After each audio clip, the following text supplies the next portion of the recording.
I've been praying hard. Said no more counting dollars, we'll be counting stars. Yeah, we'll be counting. Here I stand in the same spot as Andrew Elcott Douglas, the first director of the Steward Observatory. This building was created in 1916 and dedicated in 1923.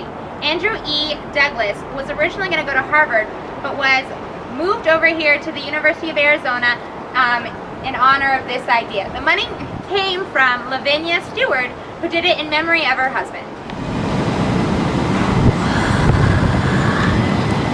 Construction for the Steward Observatory began in 1916, but was delayed due to World War I. Today, it is known as a historical landmark.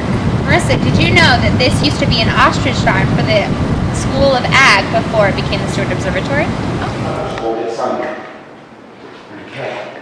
So, as you can see, the telescope looks too small for the dome, because the dome was built for a bigger telescope than this.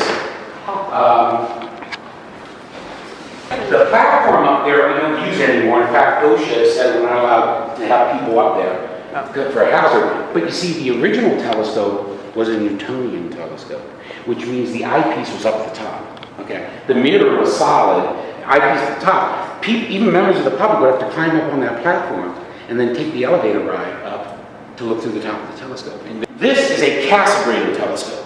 In a Cassegrain reflector telescope, you drill a donut hole in the middle of the mirror.